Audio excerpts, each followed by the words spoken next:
اما بعد فاعوذ باللہ من الشیطان الرجیم بسم اللہ الرحمن الرحیم۔ میرے انتہائی واجب الاحترام دوستوں، بھائیوں، بزرگوں، میری ماؤں اور بہنوں، بیٹیوں، السلام علیکم ورحمۃ اللہ وبرکاتہ۔ الحمدللہ آج ہمارے اس پروگرام 10 روزہ قرآن کورس کلاس کا 6واں روز ہے، اور ہم اللہ رب العزت کا شکر بجا لاتے ہیں کہ اللہ رب العزت نے مجھے، آپ کو، بلکہ ہم سب کو اس بہت بڑی آبادی والے شہر سے، کہ جس کی آبادی لاکھوں میں ہے، اور اللہ رب العزت نے اپنی سچی کتاب قرآن مجید فرقان حمید سننے، سمجھنے اور اس پر عمل کی نیت سے ہمیں اس محفل میں آنے کی، بیٹھنے کی، توجہ سے پروگرام کو سننے اور سمجھنے کی توفیق نصیب فرمائی۔ گزشتہ روز ہمارے مربی مہمان محترم جناب ڈاکٹر طاہر احمد چودھری صاحب، امیر جماعت اسلامی ضلع لودھراں، جن کا موضوع تھا انفاق فی سبیل اللہ، اور اپنے موضوع پر انتہائی جامع، مختصر اور خوبصورت انداز میں ہمیں وہ سمجھا کر گئے کہ اپنا مال جو ہے وہ اللہ کی راہ میں کس طرح خرچ کرنا چاہیے، کس جذبے، شوق کے ساتھ حلال طریقے سے کما کر اللہ کی راہ میں خرچ کرنا چاہیے۔ تو میں یہ سمجھتا ہوں کہ ان کا دیا ہوا درس، ان کی سمجھائی ہوئی باتیں ہمیں آخری دم تک یاد رکھنی چاہیے۔ رزق حلال کی کوشش اور اللہ کی راہ میں خرچ کرنا ہمیں اپنا وتیرہ بنانا چاہیے۔ آج ہمارے مربی مہمان ہمارے درمیان موجود ہیں محترم مولانا خالد فاروق صاحب، جن کا تعلق ڈسٹرکٹ لودھراں سے ہے، اور امیر شہر بھی ہیں لودھراں کے، وہ ہمارے درمیان موجود ہیں، جن کا موضوع سورہ فاتحہ کا ترجمہ و تفسیر ہے۔ ہم اپنے پروگرام کا باقاعدہ آغاز تلاوت کلام پاک سے کرتے ہیں۔ اعوذ باللہ من الشیطان الرجیم، بسم اللہ الرحمن الرحیم۔ اذا زلزلت الارض زلزالها وأخرجت الأرض أثقالها وقال الإنسان ما لها يومئذ تحدث أخبارها بأن ربك أوحى لها يومئذ يصدر الناس أشتاتا ليروا أعمالهم فمن يعمل مثقال ذرة خيرا يره ومن يعمل مثقال ذرة شرا يره۔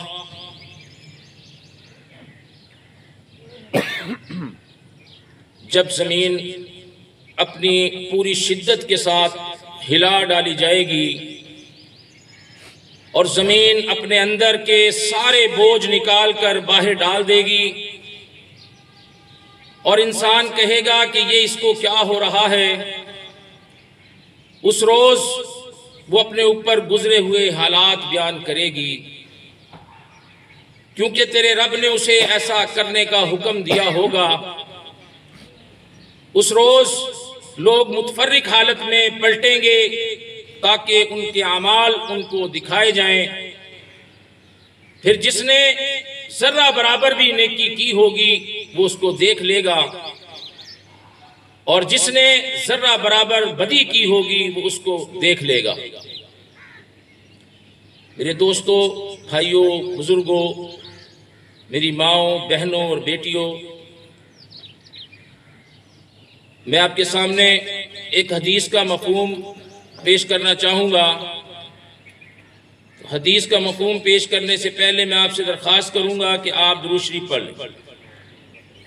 اعوذ باللہ من الشیطان الرجیم، بسم اللہ الرحمن الرحیم، اللہم صل علی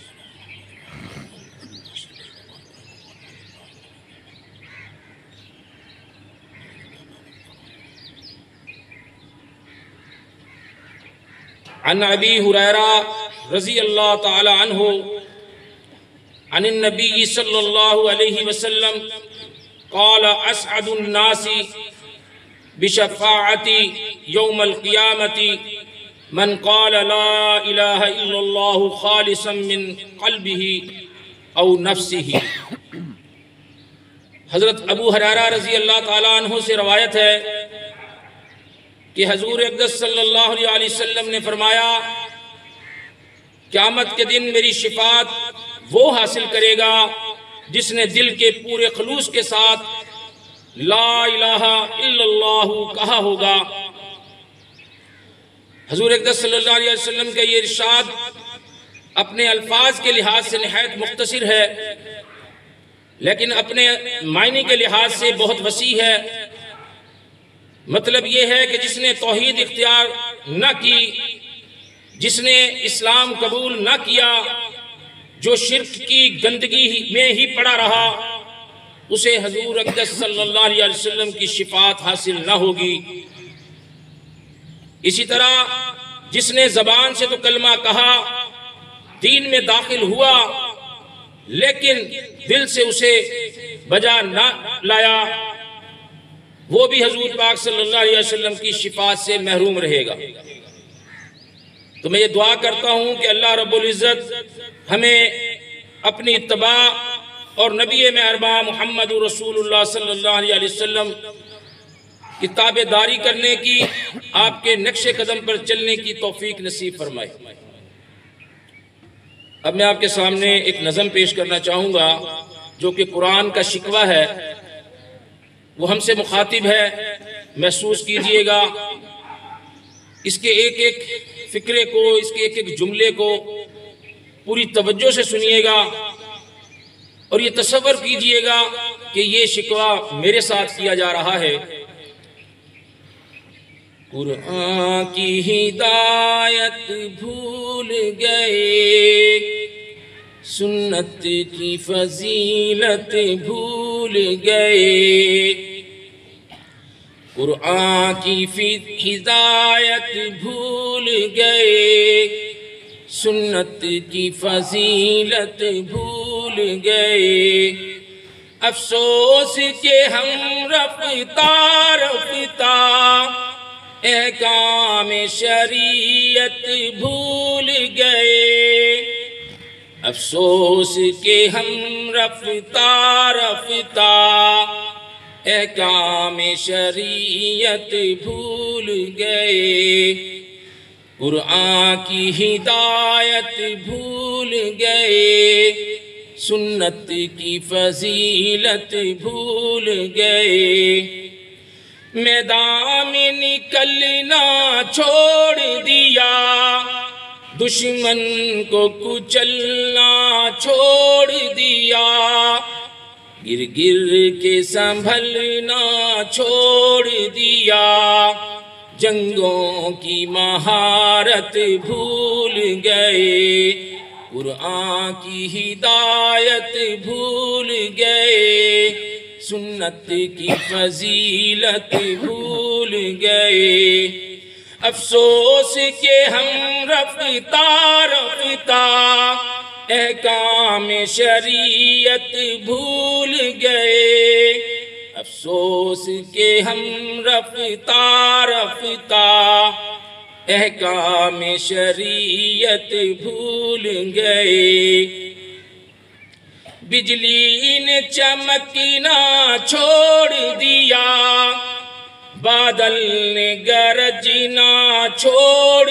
دیا، شاہین نے جھپٹنا چھوڑ دیا، سب شیر شجاعت بھول گئے، قرآن کی ہدایت بھول گئے، سنت کی فضیلت بھول گئے، کیوں آپ نے خنجر پھینک دیا، کیوں آپ نے نیزہ توڑ دیا، کیوں آپ مسلمان ہو کر بھی شمشیر سے رغبت بھول گئے، قرآن کی ہدایت بھول گئے، سنت کی فضیلت بھول گئے، کیوں ساری فصیلیں ٹوٹ گئیں، کیوں دشمن سر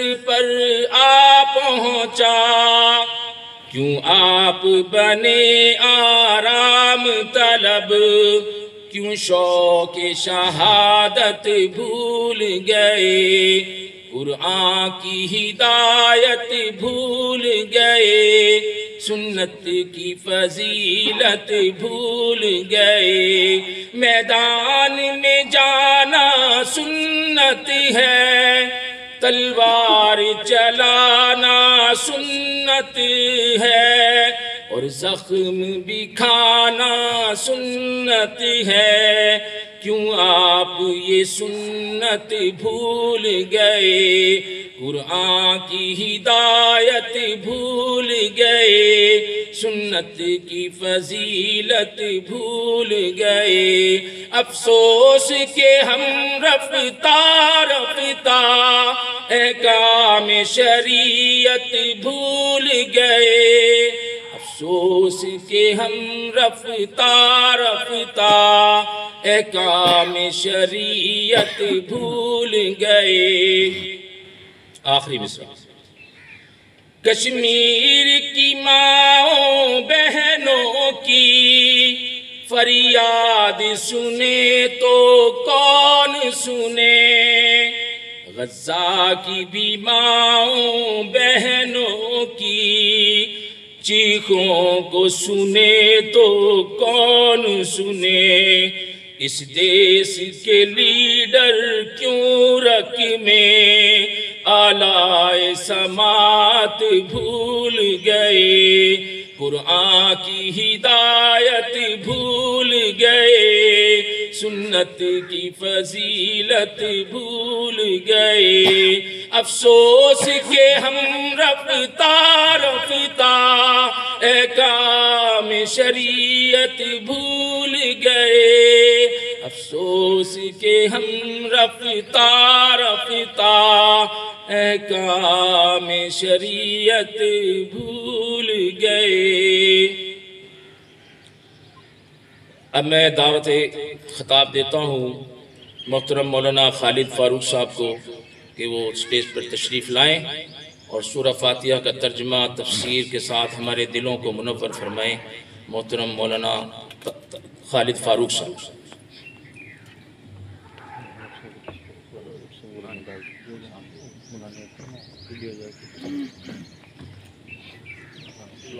اعوذ باللہ من الشیطان الرجیم، بسم اللہ الرحمن الرحیم،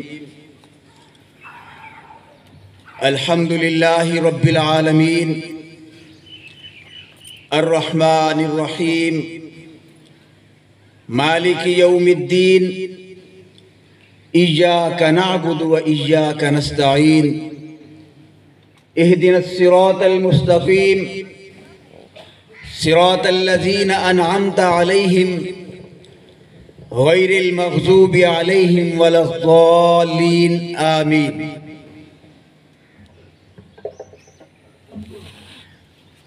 خدائے لم یزل کا دست قدرت تو، زباں تو ہے، یقین پیدا کرے مسلم کے مغلوب گماں تو ہے۔ کون کہتا ہے کہ خدا نظر نہیں آتا، کون کہتا ہے کہ خدا نظر نہیں آتا؟ وہی نظر آتا ہے جب کچھ نظر نہیں آتا۔ برادران اسلام، خواتین و حضرات، میں نے آپ کے سامنے سورہ فاتحہ کی تلاوت کی ہے۔ رب تعالیٰ سے دعا ہے کہ مجھے اس کے مفہوم کو صحیح معنوں میں بیان کرنے کی اور ہم سب کو قرآن مجید فرقان حمید کی روشن تعلیمات پر عمل کرنے کی توفیق عطا فرمائے۔ سب سے پہلے تو میں مبارکباد دوں گا محترم اسماعیل غوری صاحب، فیصل صاحب اور دیگر تمام ساتھیوں کو کہ جنہوں نے قرآن مجید کی نورانی محفل کو منعقد کیا۔ اللہ تعالیٰ سے دعا ہے کہ اس نورانی محفل کے صدقے محترم غوری صاحب، دیگر ساتھیوں اور آنے والے تمام شرکاء کے رزق میں، صحت میں، علم میں، عمل میں، آل اولاد اور کاروبار میں برکت عطا فرمائے۔ محترم حضرات، بہت ہی پیاری نظم محترم اسماعیل غوری صاحب قرآن مجید کے حوالے سے پیش کر رہے تھے، اور میرے اور آپ کے لیے بہت بڑا لمحہ فکریہ ہے۔ یہ جو پیغام دیا ہے انہوں نے، یہ میرے اور آپ کے لیے بہت لمحہ فکریہ ہے کہ ہم کہاں پر کھڑے ہیں اور قرآن کا پیغام، اللہ کا پیغام مجھے اور آپ کو کیا کہہ رہا ہے۔ قرآن مجید وہ عظیم الشان نسخہ ہے کہ جس کے اندر ہر مسئلے کا، ہر پریشانی کا حل ہے۔ اس قرآن سے اگر پوچھیں کہ اے قرآن مجھے بتا کہ میرا کاروبار تباہ ہو رہا ہے، تو اس کا علاج بتاتا ہے۔ اس قرآن سے پوچھیں کہ اے قرآن مجھے بتا ہمارے باہم جھگڑے ہیں، فساد ہیں، تو یہ قرآن اس کا علاج بتاتا ہے۔ قرآن سے پوچھیں کہ اے قرآن مجھے بتا ہماری معیشت تباہ ہے، تو یہ اس کا علاج بتاتا ہے۔ قرآن سے پوچھیں کہ میرے اوپر جادو ٹونے ہو گئے ہیں، میرے کاروبار کی بندش ہو گئی ہے، اے قرآن مجھے بتا، تو یہ اس کی رہنمائی فرماتا ہے، اس کا علاج بتاتا ہے۔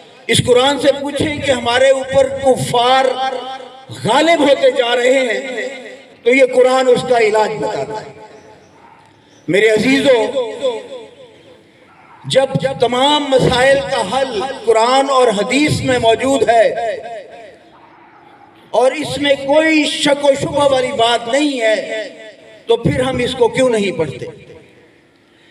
نبی مہربان حضرت محمد صلی اللہ علیہ وسلم عرب کے بدوؤں سے مخاطب ہیں۔ میں اور آپ جانتے ہیں کہ بدو بھیڑ بکریاں چرانے والوں کو کہتے تھے، ان پڑھ لوگ تھے، ان پڑھ لوگ۔ ان سے فرمایا، اے بدو، اگر تم میری دو باتوں پر اگر عمل کر لو تو روم اور ایران تمہارے قدموں کے نیچے ہو۔ بدو نے کہا، یا رسول اللہ صلی اللہ علیہ وسلم فرمائیے وہ دو کون سی باتیں ہیں؟ نبی مہربان صلی اللہ علیہ وسلم نے فرمایا، قرآن اور میری سنت۔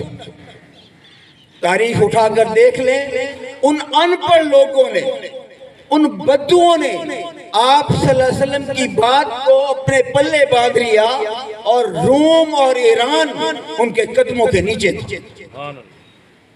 حجت الوداع کے موقع پر میرے لیے، آپ کے لیے، پوری امت مسلمہ کے لیے، قیامت تک آنے والے لوگوں کے لیے نبی مہربان صلی اللہ علیہ وسلم نے جو پیغام دیا وہ یہی تھا کہ دو چیزیں چھوڑے جا رہا ہوں، جو اس پر عمل کرے گا تو دنیا اور آخرت دونوں میں کامیاب ہے، اور اگر اس کو چھوڑ دے گا، پس پشت ڈال دے گا، تو ناکام و نامراد ہو کر رہ جائے گا، ذلیل و تباہ ہو کر رہ جائے گا۔ میرے عزیزو، اس حدیث کی روشنی میں اگر ہم جائزہ لیں کہ اس وقت 2.25 ارب مسلمان ہم ہیں، لیکن بے وزنے ہیں، ہلکے ہیں، بودے اور نکمے ہیں۔ کیوں؟ اس لیے کہ ہم نے قرآن مجید کی تعلیمات کو پس پش ڈال دیا ہے، ہم نے اس کو پیچھے چھوڑ دیا ہے، اس پر کو ہماری پریورٹی نہیں ہے، ہماری ترجیحات میں یہ قرآن شامل نہیں ہے، تبھی ہمارے ہر معاملے میں بے برکتی ہے۔ کچھ عرصہ پہلے میں نے 9th 10th کلاس اور فرسٹ ایئر سیکنڈ ایئر کے اسٹوڈنٹ سے 1000 بچوں سے ملا، میں 1000 بچوں سے میں نے کہا کلمہ طیبہ آتا ہے؟ انہوں نے کہا جی آتا ہے جی۔ میں نے کہا اس کا ترجمہ آتا ہے؟ آدھے سے زیادہ ہاتھ نیچے تھے، اور ہم ہیں کون؟ مسلمان۔ اچھا جی نماز پڑھتے ہیں؟ جی پڑھتے ہیں۔ سورہ فاتحہ کا ترجمہ آتا ہے؟ یقین کریں 1000 بچوں میں سے صرف 7 بچوں کو آتا تھا، اور وہ بھی وہ نوجوان تھے جو مدارس سے ریلیٹڈ تھے۔ یہ میرے اور آپ کے لیے لمحہ فکریہ ہے، اور میں عموماً شکوہ کرتا ہوں والدین سے، خود سے، کہ میں اور آپ پرنسپل صاحب سے جا کے لڑتے تو ہیں کہ جناب میرے بچے کی انگلش میں جو ہے نمبر کم ہے، میتھ فزکس کیمسٹری بایو اس میں کم ہے، بڑا لڑتے ہیں، ہم فیسیں نہیں دے رہے ہیں آپ کو، لیکن کبھی جا کر لڑے ہیں کہ میرا بچہ 1 سال سے آپ کے پاس پڑھ رہا ہے، 2 سال 4 سال 5 سال سے پڑھ رہا ہے، اس کے قرآن کے تلفظ کیوں نہیں صحیح ہوئے؟ کبھی جا کے لڑے ہیں، ہم ناراض ہوئے ہیں؟ کبھی ہم نے ان سے کہا ہے کہ اس کے نمبر کیوں کم آئے ہیں؟ کبھی ہم نے ان سے پوچھا ہے کہ نماز پڑھتا ہے یا نہیں پڑھتا؟ نماز کا ترجمہ آتا ہے؟ آپ نے قاری صاحبان بھی رکھے ہوئے ہیں، کبھی نہیں پتہ کیا، کبھی ہمارے ماتھے کے اوپر بل نہیں آیا۔ تو میرے عزیزو، یہ میرے اور آپ کے سوچنے کی بات ہے۔ اور پھر میں اس سے آگے ذرا بات کروں کہ پاکستان کی 100 ٹاپر مساجد لے لیتے ہیں، اور ہر مسجد کا 100 پکا ٹھکا نمازی لے لیتے ہیں۔ ان 10,000 مسلمانوں سے ہم پوچھیں کہ اللہ کے بندو نماز پڑھتے ہو، اس کا ترجمہ بھی آتا ہے؟ تو یقین جانیے میرا خیال میں یہ بھی میں مبالغے سے کام لے رہا ہوں کہ 1000 افراد بھی نہیں ہوں گے ایسے کہ جن کو ترجمے کے ساتھ نماز آتی ہو، کہ ثنا، تحفظ، تسمیہ، سورہ فاتحہ، سورت التحیات، درود شریف، دعائے قنوت ترجمہ آتا ہو تو زیادہ زور لگا لیں تو 1000۔ تو پھر ہماری نمازیں کیوں نہیں قبول ہوتی؟ ہم کیوں بالکل کمزور ہو گئے ہیں؟ ہم تنزلی کا شکار کیوں ہیں؟ کیونکہ ہم نے قرآن کو چھوڑ دیا۔ ان بدوؤں کے تو سمجھ آ گئی بات، ان ان پڑھ لوگوں کو تو یہ بات نبی مہربان کی سمجھ آ گئی، لیکن آج کے ایجوکیٹڈ لوگوں کو یہ بات سمجھ نہیں آئی، جنہوں نے ڈگریوں کے جو ہے پلندے بڑے بڑے جو ہے بہت ساری ڈگریوں کے پلندے جو ہے گھر میں سنبھال کر رکھے ہوئے ہیں۔ ان ایجوکیٹڈ، معذرت کے ساتھ ان ایجوکیٹڈ لوگوں کو جو ہے یہ بات سمجھ میں نہیں آئی۔ یہ سورہ فاتحہ کیا ہے؟ رمضان المبارک کا مہینہ ہے۔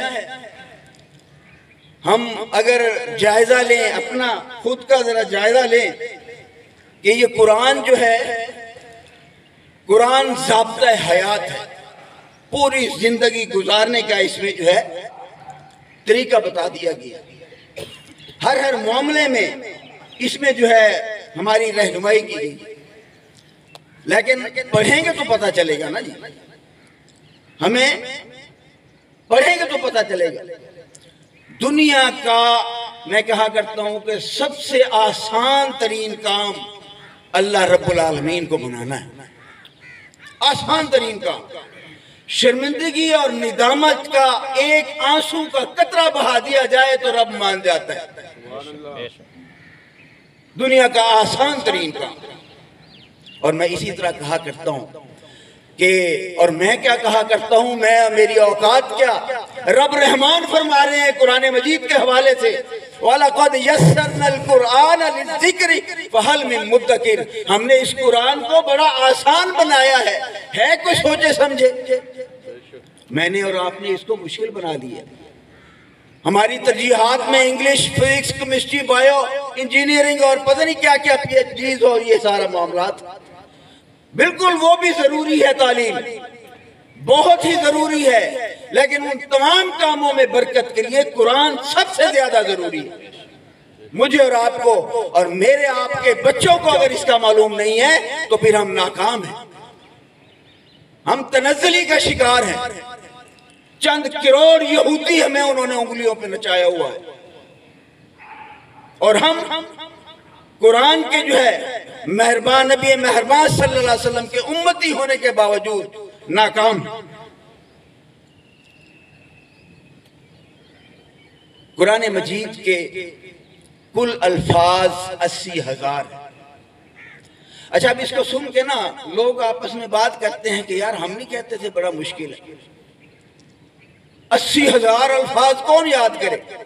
میں کہتا ہوں اپنی ڈگریوں کی طرف توجہ دے، کتنی موٹی موٹی کتابیں ہم نے ہضم کی ہوئی ہیں، کیونکہ وہ ترجیحات ہیں، میں ڈاکٹر انجینئر بنوں گا اور میری جاب اور یہ، لیکن قرآن ہماری ترجیح میں شامل نہیں ہے، اس لیے مشکل نظر آتا ہے۔ 80,000 الفاظ سن کر دماغ ہل جاتا ہے۔ میں نہ کہتا تھا قرآن مشکل ہے، یار رب کہہ رہا ہے وَلَقَدْ يَسَّرْنَا الْقُرْآنَ لِلذِّكْرِ فَهَلْ مِن مُدَّكِرٍ۔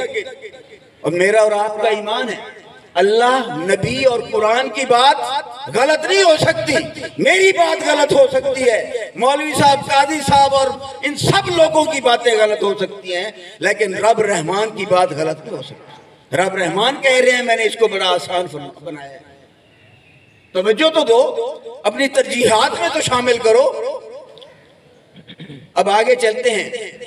قرآن مجید کے اصل الفاظ صرف 2,000، صرف 2,000۔ اب دیکھیں نا حوصلہ بڑا کہ کہاں 80,000 اور کہاں 2,000۔ یہی الفاظ رپیٹ ہو کر بار بار آ کر 80,000 تک جا کر پہنچتے ہیں، اور ان 2,000 الفاظ میں سے بھی 500 الفاظ ہم نے اردو کی کتابوں میں پڑھے ہوئے ہیں۔ میٹرک تک اگر ہم صرف جائزہ لے لیں تو ہزاروں الفاظ ہم نے پڑھے ہوئے ہیں۔ اب اصل الفاظ کتنے رہ گئے؟ 1500۔ میں اور آپ اپنی زندگی کا خود ہی محاسبہ کر لیتے ہیں۔ 18، 20، 25، 30، 40، 50، 60، 70 کے پیٹے میں ہم بیٹھے ہیں۔ اگر ہم ایک لفظ بھی روز یاد کرتے تو کیا آج ہمیں قرآن یاد نہ ہوتا؟ کفار کو یاد ہے قرآن، یہودیوں کو یاد ہے، صرف اس میں سے نقص نکالنے کی وہ کوشش کرتے ہیں کہ کہاں پر ان کو آپس میں مسلمانوں کو ہم نے لڑانا ہے۔ لیکن ہم مسلمان نبی کریم صلی اللہ علیہ وسلم کے امتی، لیکن ہمیں قرآن کا کچھ سورہ فاتحہ نہیں آتی، باقی قرآن کہاں رہ گیا؟ 1500 الفاظ، صرف 1500۔ اور بھلا ہو آج کے علماء کا، مفسرین کا، انہوں نے تو بڑا آسان کر دیا کام آج ہمارا، ورنہ پتہ نہیں کتنے سینکڑوں ہزاروں میل پیدل سفر کر کے لوگ وہ جو ہے تعلیم حاصل کرتے تھے۔ آج تو ایک ٹچ پر آپ کے جو ہے وہ سارا علم کھڑا ہے، جس مفسر کو اٹھائیں آپ اٹھا لیں، جس مترجم کو آپ چاہیں اس کا ترجمہ پڑھنا شروع کر دیں۔ لیکن نہیں، توجہ نہیں ہے ہماری ترجیحات میں نہیں ہے، ہماری ترجیحات کچھ اور ہیں۔ ہم کامیابی جو ہے کچھ اور سمجھتے ہیں، اچھی گاڑی، بنگلہ، مکان اور یہ چیزیں، ان کو ہم جو ہے کامیابی سمجھتے ہیں۔ ذرا دیکھیں تو صحیح رب رحمان کیا کہہ رہے ہیں، کون سے لوگ کامیاب ہیں؟ قرآن بتاتا ہے۔ سورہ فاتحہ میں نے آپ کے سامنے پڑھی ہے، جس کسی کو سورہ فاتحہ کا ترجمہ یاد ہو گیا تو اس کو 7,500 الفاظ یاد ہو گئے۔ 7,500 الفاظ توجہ کریں گے تو ہمیں سب کچھ جو ہے وہ معلوم ہو۔ یہ سورہ فاتحہ کیا ہے؟ نبی مہربان صلی اللہ علیہ وسلم تشریف رکھتے ہیں، حضرت جبرائیل امین جو وحی لاتے ہیں، اللہ کا پیغام لایا کرتے تھے، فرشتوں کے سردار بھی آپ کے ساتھ تشریف فرمائے۔ اتنے میں ایک آواز آتی ہے زور سے، حضرت جبرائیل امین اوپر دیکھتے ہیں، فرماتے ہیں یا رسول اللہ آج آسمانوں کا ایک ایسا دروازہ کھلا جو آج تک نہیں کھلا تھا۔ پھر فرماتے ہیں یا رسول اللہ آج وہ فرشتہ جو ہے اترا ہے جو آج تک کبھی جو ہے نہیں آیا، اور فرشتہ آ کر سلام پیش کرتا ہے، نبی مہربان کے ان کو سلام پیش کرتا ہے اور فرماتا ہے اللہ کے رسول، اللہ رب العالمین نے آپ کو 2 نور عطا کیے، دو تحفے پیش کیے جس کے ہر پر نہ جانے کتنی نیکیاں اور اس کا جو ہے ثواب اجر، اور فرمایا وہ سورۃ الفاتحہ ہے اور سورۃ البقرہ کی آخری 2 آیات، یہ تحفے پیش کیے فرشتے نے آپ صلی اللہ علیہ وسلم کی جو ہے پیش خدمت۔ اچھا، اب میں نے عرض کیا کہ قرآن مجید کے کل الفاظ 80,000 اور اصل الفاظ 2,000 اور 500 اردو کے اور 1,500 عربی کے۔ میں نے کہا تھا کہ ہم ہزاروں الفاظ کے یہاں اگر اسکول کے بچے بھی بیٹھے ہوتے اور میں ان سے پوچھا وہ ضرور وہ بتاتے کہ ہاں جی کہ اس کا مفہوم یہ ہے اور اس کا مفہوم یہ ہے۔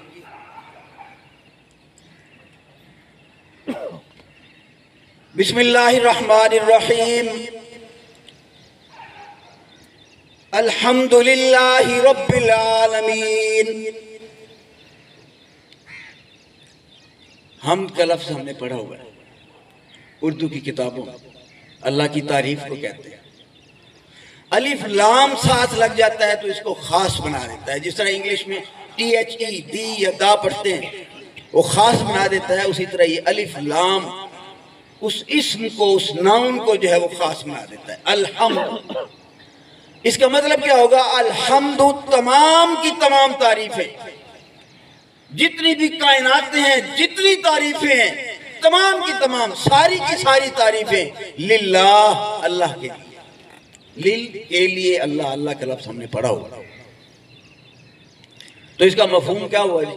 الحمدللہ تمام کی تمام تعریفیں، ساری کی ساری تعریفیں اللہ کے لیے۔ رب العالمین، رب کا لفظ ہم نے پڑھا ہوا ہے، پروردگار کو کہتے ہیں، آقا کو کہتے ہیں، مالک کو کہتے ہیں، مربی کو کہتے ہیں، منتظم کو کہتے ہیں، پالنہار کو کہتے ہیں، یہ سب مفہوم جو ہے اس میں شامل۔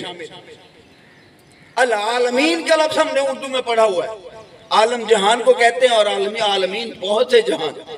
رب العالمین سارے جہانوں کا جو ہے وہ پروردگار ہے، پالنہار ہے۔ اور ہمیں تو اس طرح ترجمہ آنا چاہیے کہ نماز پڑھ رہے ہوں تو دماغ کی تختی پر اس کا ترجمہ جو ہے ساتھ ساتھ ٹرانسلیٹ ہوتا رہے۔ الحمدللہ تمام کی تمام تعریفیں للہ، اللہ کے لیے ہیں، رب العالمین جو سارے جہانوں کا پروردگار ہے۔ الرحمن،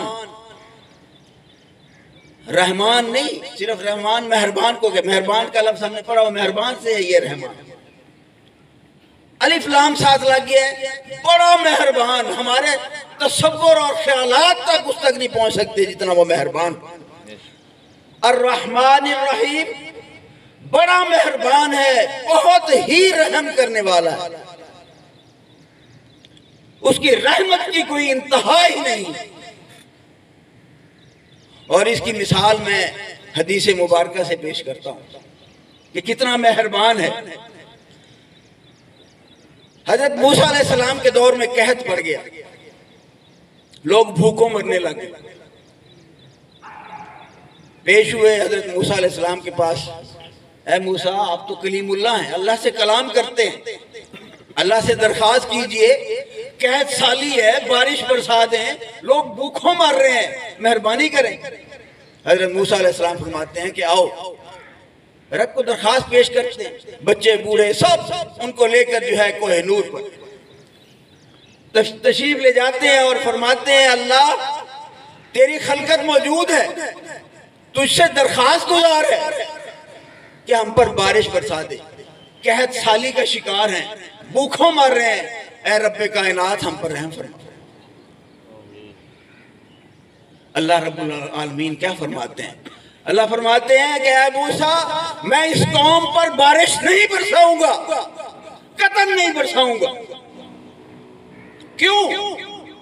اس لیے کہ اس قوم کے اندر ایک ایسا رذیل بندہ ہے، ایسا کمینہ بندہ ہے، ایسا جو ہے بندہ ہے کہ اس کو کوئی ڈر اور خوف نہیں ہے، 20 25 30 40 سال سے گناہ پہ گناہ گناہ پہ گناہ گناہ پہ گناہ کرتا جا رہا ہے، اور اس کو یہ احساس ہی نہیں ہے کہ میں نے مرنا ہے اور رب کے حضور پیش ہونا ہے۔ اسے کوئی احساس ہی نہیں ہے، کوئی ڈر ہی نہیں، کوئی خوف ہی نہیں. میں نہیں کرتا بارش. اب وہ بندہ، ہاں تھوڑی دیر بعد اللہ نے پھر اعلان کیا. اللہ فرماتے ہیں موسیٰ ٹھیک ہے میں بارش برسا دیتا ہوں، اس بندے سے کہیں اعلان کرے وہ بندہ اس قوم سے نکل جائے، میں بارش برسا دیتا ہوں. موسیٰ علیہ السلام نے اعلان کر دیا. وہ بندہ سوچتا ہے، پتہ لگ گیا اس کو کہ یہ میرے بارے میں فرمایا جا رہا ہے. اب وہ دل ہی دل میں اللہ سے رابطہ کر رہا ہے. اللہ سے رابطے کے لیے کوئی جو ہے کوئی وہ ایسا وہ نہیں ضرورت کسی خاص کنیکشن کی. جس وقت چاہے رب سے آپ بات کر لیں تو بات کرتا ہے. اللہ واقعی 25 30 40 سال ہو گئے میں گناہ پہ گناہ کرتا جا رہا ہوں اور مجھے احساس ہی نہیں، مجھے ڈر ہی نہیں رہا کہ میں نے مرنا بھی ہے اور تیرے حضور پیش ہونا ہے. اے اللہ اگر نہ نکلوں تو آپ نے کہا ہے کہ بارش نہیں کروں گا، اور اگر نکل جاؤں تو ان لوگوں نے تو مجھے مار دینا ہے. کیا کروں؟ اے اللہ مجھے معاف نہیں کر دیتا. خلوص نیت کے ساتھ آج میں توبہ کرتا ہوں. اور یہ خلوص نیت کا پیمانہ یا بندے کو پتا ہوتا ہے یا پھر رب کو پتا ہے کہ کس نیت کے ساتھ یہ بندہ جو ہے یہ کام کر رہا ہے. اے اللہ مجھے معاف نہیں کر دیتا. رب کعبہ کی قسم ابھی اس کے ہونٹوں پر الفاظ نہیں آئے اور بارش برسنا شروع ہو گئی. موسیٰ علیہ السلام حیران، پوری قوم حیران کہ بندہ بھی نہیں نکلا. اللہ ابھی کہہ رہے ہیں کہ میں بارش نہیں برساتا، بارش بھی برسا دی، بندہ بھی نہیں نکلا. موسیٰ علیہ السلام فرماتے ہیں یا اللہ یہ کیا راز ہے، یہ کیا معاملہ ہے میرے رب کہ بندہ بھی نہیں نکلا. ابھی آپ فرما رہے تھے بارش نہیں کروں گا، بارش بھی برسا دی.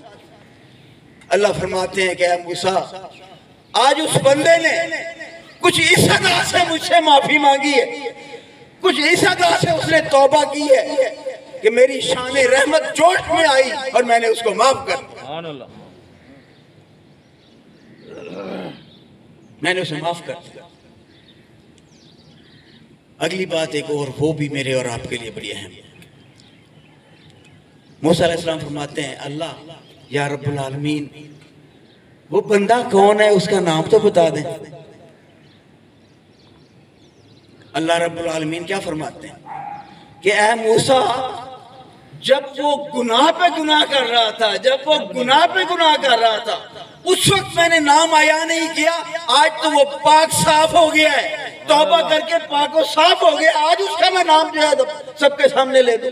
نہیں میں اس کا نام نہیں لوں. ساتھ ساتھ ہم اپنا بھی تو محاسبہ کرتے جائیں نا. میرا اور آپ کا معاملہ کیا ہے؟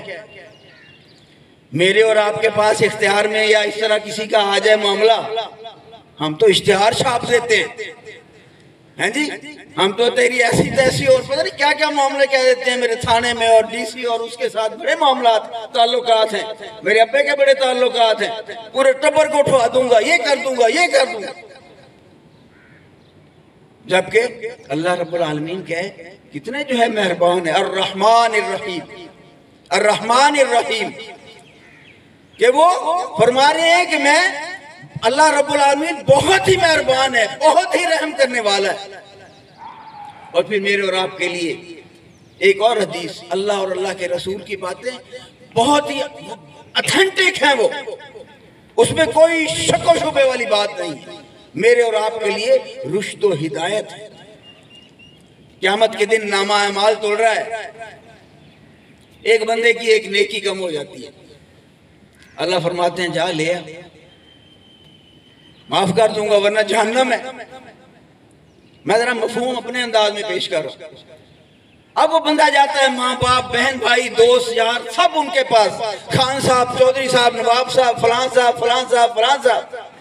جی میں نے آپ کے ساتھ کتنا تعاون کیا تھا، کیسے بھاگم بھاگ آپ کے ساتھ چلتا تھا، نہ رات دیکھتا تھا نہ دن دیکھتا تھا نہ کچھ اور معاملات دیکھتا تھا. آج میری ایک نیکی کم پڑ گئی ہے اپنی اولاد کے لیے بھی کہ اولاد تیری میں کتنی خدمت کرتا تھا، بیوی سے ماں باپ سے سب منہ پھیر لیتے ہیں. سب منہ پھیر لیتے ہیں اور پھر تھک ہار کے وہ آ کے بیٹھ جاتا ہے کونے میں. وہیں پہ ایک اور بندہ بیٹھا ہے. کیا معاملہ ہے بھائی؟ یار یہ معاملہ ہے, ایک نیکی کم پڑ رہی ہے, نہیں تو جہنم میں جاؤں گا.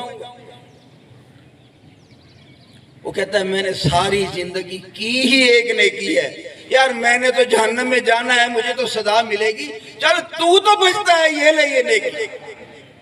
اس کڑے وقت میں وہ نیکی دینا کتنی بڑی بات ہے, کتنی بڑی بات. اللہ رب العالمین کے سامنے معاملہ پیش ہوتا ہے, اچھا اس کڑے وقت میں اس نے ایک نیکی دے دی, تو رب رحمان کی شان رحمت جوش میں آتی ہے, جاؤ میں نے تم دونوں کو معاف کر دیا, دونوں کو معاف کر دیا میں. میرے عزیزو, اللہ تعالیٰ تو ایسے جو ہے مہربان ہے, ایسے رحیم ذات ہے, ایسی کریم ذات ہے, اس سے جڑے تو صحیح. ہم ایک قدم بڑھائیں وہ 10 قدم بڑھاتا ہے, ہم چل کے جائیں وہ دوڑ کے آتا ہے. اللہ کے ساتھ تعلق جوڑنے کی ضرورت ہے, اور جو اللہ کے ساتھ اپنے آپ کو جوڑ لیتا ہے تو اس کو کبھی گھاٹا نہیں ہوتا, کبھی نقصان نہیں ہوتا, نفع کا سودا ہے یہ. اللہ کے ساتھ دوستی لگائیں, اللہ کے ساتھ ہم جڑ جائیں, اللہ کے آگے جھک جائیں اور ندامت اور شرمندگی کے آنسو بہا دیں تو رب معاف کر دے گا. الرحمن الرحیم, بڑا مہربان اور رحیم ذات, بڑا مہربان اور رحیم ذات.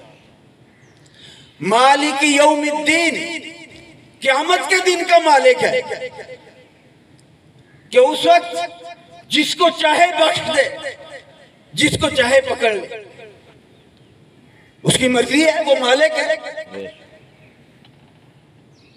وہ چاہے تو اس طوائف کو جس نے ایک کتے کو پانی پلایا تھا اس کو بخش دیا اس نے, وہ چاہے تو اس 99 قتل والے کو بخش دے کہ جو 99 قتل جو ہے کیے تو اس کو خوف پیدا ہوا.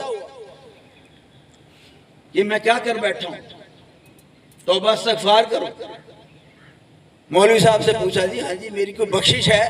لا حول ولا قوت, تیری بخشش 99 قتل اور تو بچنے کی بات کر رہا ہے.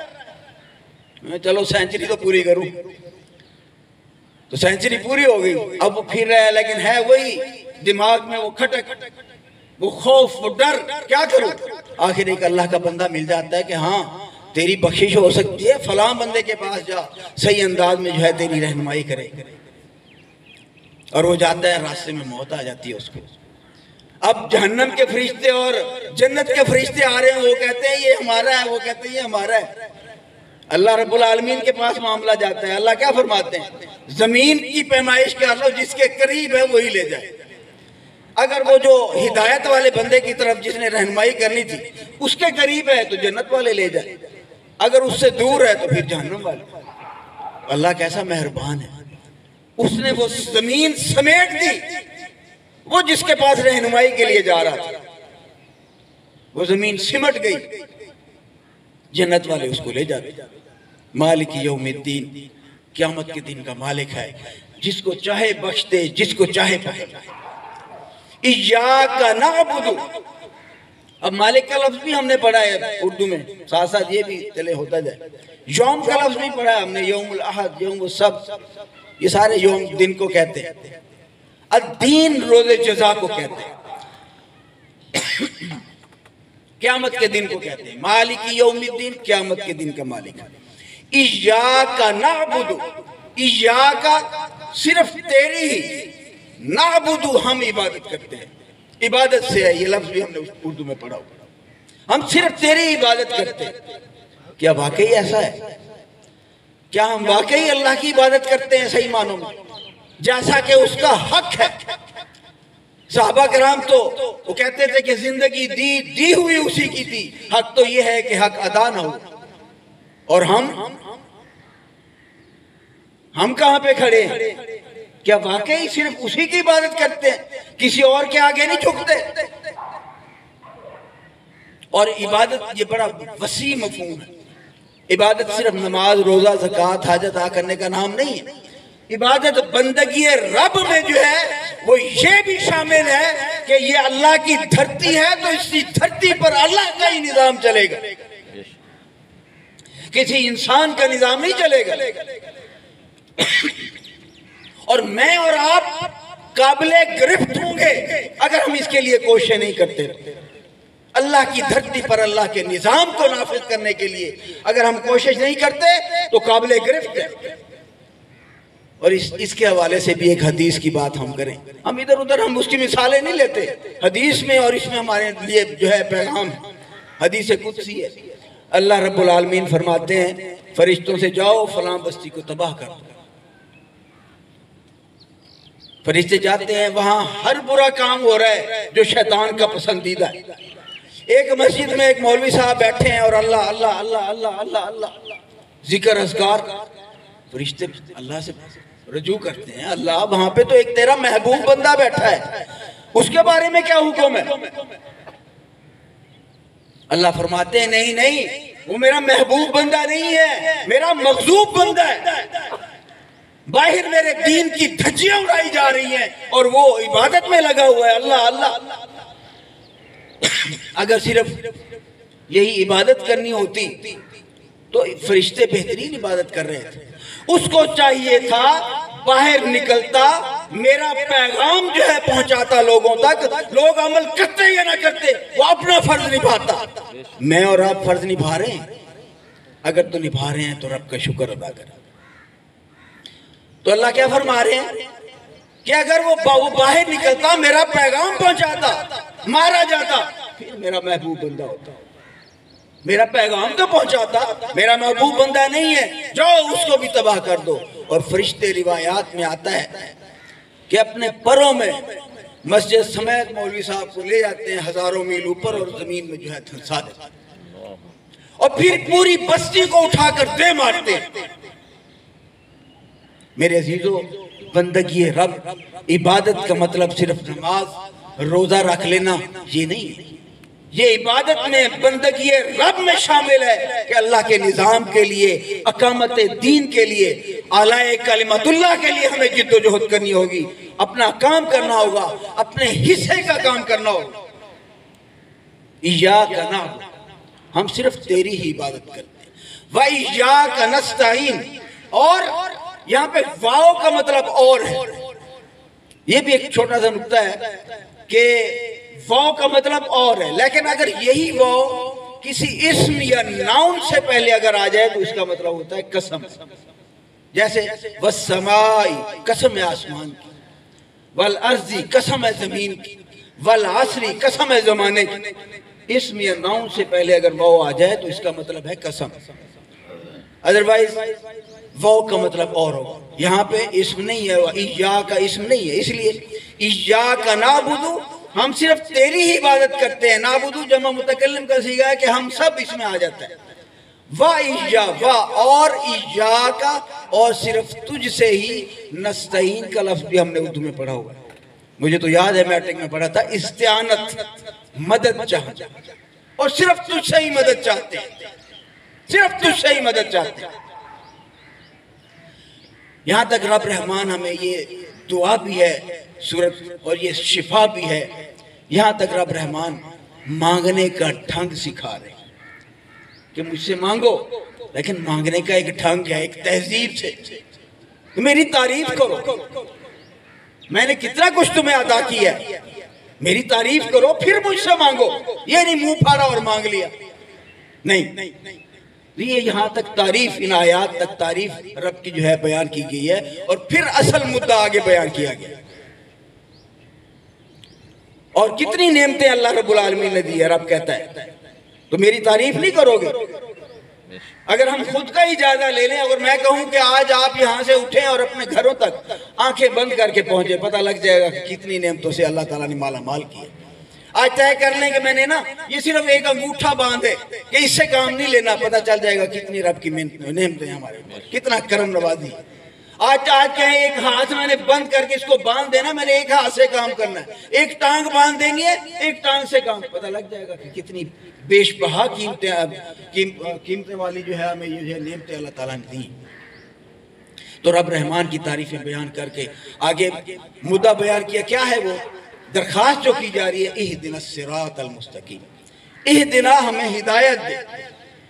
یہ لفظ بھی ہم نے پڑھا ہے ہدایت سے، ہمیں دکھا، ہمیں ہدایت دے۔ صراط کا لفظ بھی ہم نے پڑھا ہے، پل صراط، راستے کو کہتے ہیں۔ مستقیم کا لفظ بھی ہم نے پڑھا ہے، خط مستقیم میتھ میں پڑھا ہے۔ تو کیا ہوا؟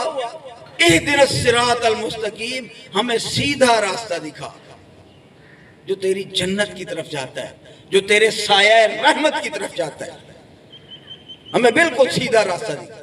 کون سا راستہ؟ کیونکہ وقت بھی مختصر ہے، میں نے ان کی آیات بھی تفسیر میں جائیں تو کافی ٹائم لگے گا، 7-8 منٹ ہیں، کوشش کروں گا میں اپنے ٹائم پہ ہی ختم کروں۔ تو کیا ہے؟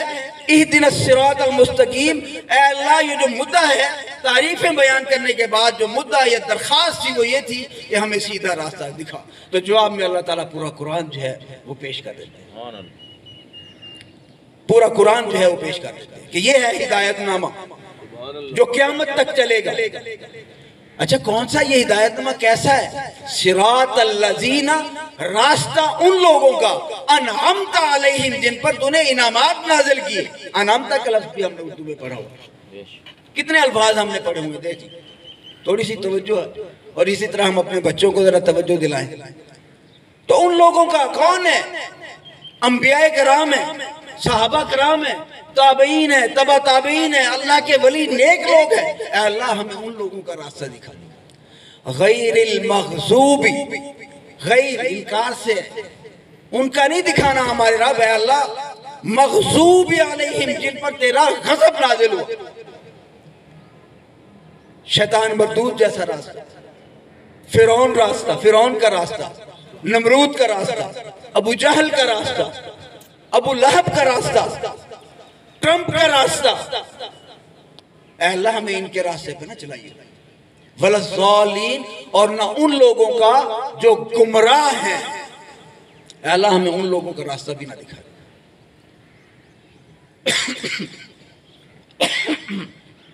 میرے عزیزو، یہ میں نے مختصر ترین کر کے کوشش کر کے آپ کے سامنے ترجمہ پیش کیا ہے۔ یہ سورۃ شفا بھی اس کو کہتے ہیں، یہ سورۃ شفا بھی ہے۔ نبی کریم صلی اللہ علیہ وسلم نماز پڑھ رہے تھے، ایک بچھو نے کاٹ لیا۔ شفا کے حوالے سے بات کر کے ہم اپنی بات کو ختم کرتا ہوں۔ ایک بچھو نے کاٹ لیا پاؤں پہ، نماز کے بعد آپ دیکھیں یہ بچھو کو دیکھا کہ یہ نمازیوں کو بھی نہیں دیکھتا۔ صحابہ کرام سے فرمایا کہ جاؤ نمک ملا ہوا پانی لے آؤ۔ صحابہ جاتے ہیں، وہ لے آتے ہیں، اور آپ جہاں پہ بچھو نے کاٹا وہ پانی جو ہے وہ لگاتے جاتے ہیں اور سورہ فاتحہ پڑھتے جاتے ہیں۔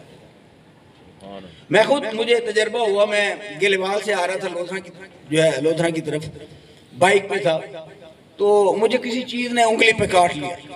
اتنی تکلیف ہوئی، یقین کریں میں بے اختیار بائک روکی اور ایسا دل کرے کہ انگلی اکھیڑ کے پھینک دیں۔ فوراً یاد آیا، میں نے بسم اللہ پڑھی، لعاب لیا، سورہ فاتحہ پڑھنا شروع کر دیا۔ یقین کریں میں بھی وَلَضَّالِينَ تک نہیں پہنچا، درد کا نام و نشان تک نہیں۔ ضرورت کیا ہے؟ خدائے لم یزل کا دست قدرت تو، زبان تو ہے، یقین پیدا کرے، مسلم کے مغلوب گما تو ہے۔ یقین کی کمی ہے تمہارے اندر، ہمارے اندر، ہم مسلمانوں کے اندر یقین کی کمی ہے۔ ہمیں ایک انگریز کی دوائی پہ تو یقین ہے، اگر وہ 1,00,000 روپے بھی کیوں نہ ہو، کہ کیا ہے 1,00,000 ہی انگریزوں نے بنائی ہے، جبکہ تنکے سے اللہ تعالیٰ شفا دے دے۔ رب پہ ہمیں یقین نہیں ہے، رب کو مانتے تو بہت ہے، لیکن رب کی نہیں مانتے، تبھی ہم ناکام ہیں، تبھی ہم تنزلی کا شکار ہیں۔ اور پھر ایک سفر میں، پہلے بہت دور دور گھر تو ہوتے تھے، بستیاں ہوتی تھی، صحابہ کرام جا رہے ہیں تو پڑاؤ کیا، تو وہ یہ ہوتا تھا کہ جس بستی کے قریب پڑاؤ ہوتا تھا تو ان کو وہ کہتے تھے کہ ہماری جو ہے خدمت کریں، ہم آپ کے مہمان ہیں۔ تو ان صحابہ نے ان کو کہا کہ بھئی ہم آپ کے مہمان ہیں، آپ کی بستی کے جو ہے یہاں رہنا چاہتے ہیں، تو انہوں نے جو ہے وہ لفٹ نہیں کرائی۔ اچھا جی، اب ان کو مجبوراً رہنا پڑ گیا، تو اس کا مطلب اس سے اب وہ ان کو تحفظ نہیں ہے، اب ان کو ایک لحاظ سے یہ دشمن ہے یوں سمجھ لیں۔ تو وہ کچھ ہی دیر کے بعد ان کے بندہ بھاگتا ہوا آیا کہ تم میں سے کوئی دم بھی کرتا ہے؟ ہمارے سردار کو جو ہے بچھو نے کاٹ لیا ہے، کوئی دم بھی کرتا ہے؟ ایک صحابی بیٹھے تھے، انہوں نے کہا ہاں میں کرتا ہوں، لیکن میں اب اس کے جو ہے فیس لوں گا، اتنی بکریاں اور اتنا کچھ یہ میں لوں گا، کیونکہ انہوں نے لفٹ نہیں کرائی تھی، نہیں ان کی مہمان نوازی ان کی ان کو تحفظ نہیں دیا ایک لحاظ سے، ان کو اپنے جو ہے مہمان وہ نہیں بنایا. ہاں میں بھی جو ہے وہ لوں گا، اس کی اجرت لوں گا. گئے اور انہوں نے جو ہے سورہ فاتحہ کا ختم کیا اور واپس وہ بکریاں. اب وہ سوچ میں پڑ گئی یہ ہمارے لیے حلال بھی ہیں. نبی مہربان صلی اللہ علیہ وسلم کے پاس معاملہ پہنچا. نبی مہربان صلی اللہ علیہ وسلم مسکرائے، انہوں نے کہا اللہ میرا حصہ بھی نکالو. سبحان اللہ. تو یہ سورہ شفا بھی ہے. میرے عزیزو، میں اپنی بات جو ہے اس بات پر اپنی گفتگو ختم کروں گا کہ جس طرح محترم غوری صاحب نے یہ 10 روزہ محفل سجائی ہے اور افراد وہی پہلے دن سے جو ہے جتنی تعداد ہے وہی آ رہی ہے، اس نیک کام میں آپ کو حصہ نہیں چاہیے؟ آپ اجر نہیں لینا چاہتے؟ آپ ثواب نہیں لینا چاہتے کہ اگر آپ 2 اپنے ساتھ ساتھی لے آئیں، کسی کے بھی جو ہے بات ایک لفظ بھی سمجھ آ جائے تو آپ کے لیے جو ہے وہ بہت بہترین اجر ہے. تو اس کے لیے آپ کیوں نہیں کوشش کرتے؟ دوسرا، اس فہم قرآن کلاس کا مقصد جو ہے وہ یہ ہے کہ قرآن سے ہم خود بھی جڑیں اور اپنی اولاد کو بھی جوڑیں. ان سے بھی پوچھیں ذرا، آج جا کے ہم آج پوچھیں کہ کلمہ طیبہ کا بیٹا آپ کو ترجمہ آتا ہے؟ بیٹا درود شریف جو ہم پڑھتے ہیں، بڑا ذکر اذکار یہ بات کی جاتی ہے، اس کا ترجمہ بھی آتا ہے؟ نماز پڑھتے ہو، اس کا ترجمہ بھی آتا ہے؟ ذرا اپنے بچوں کا جائزہ تو لیں. اور میں آپ سے گزارش کروں گا ذرا استادوں کا بھی جو ہے جائزہ لیں، ان پرنسپل صاحبان کا بھی ذرا جائزہ لیں کہ مجھے بتائیں آپ کے پاس بچہ جو پڑھ رہا ہے 1 2 3 4 سال سے، ان کی نماز کیوں نہیں درست ہوئی؟ ان کو ترجمہ کیوں نہیں آتا؟ ان کو کلمہ تک نہیں آتا؟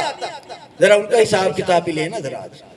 باقی جو ہے سبجیکٹس میں جس طرح لیتے ہیں. اللہ تعالیٰ سے دعا ہے مجھے آپ کو قرآن مجید کی روشن تعلیمات پر عمل کرنے کی توفیق عطا فرمائے. وما علینا الا البلاغ المبین. آمین. اللهم صل على محمد وعلى آل محمد كما صليت على إبراهيم وعلى آل إبراهيم إنك حميد مجيد. اللهم بارك على محمد وعلى آل محمد كما باركت على إبراهيم وعلى آل إبراهيم إنك حميد مجيد. رب ارحمهما كما ربياني صغيرا، رب ارحمهما كما ربياني صغيرا، رب ارحمهما كما ربياني صغيرا. رب اغفر وارحم وأنت خير الراحمين. رب اشرح لي صدري ويسر لي أمري واحلل عقدة من لساني يفقهوا قولي. ربنا لا تؤاخذنا إن نسينا أو أخطأنا، ربنا ولا تحمل علينا إصرا كما حملته على الذين من قبلنا، ربنا ولا تحملنا ما لا طاقة لنا به، واعف عنا واغفر لنا وارحمنا أنت مولانا فانصرنا على القوم الكافرين. ربنا آتنا في الدنيا حسنة وفي الآخرة حسنة وقنا عذاب النار. ربنا ظلمنا أنفسنا وإن لم تغفر لنا وترحمنا لنكونن من الخاسرين. صلى الله تعالى على خير خلقه محمد وعلى آله وصحبه أجمعين برحمتك يا رب.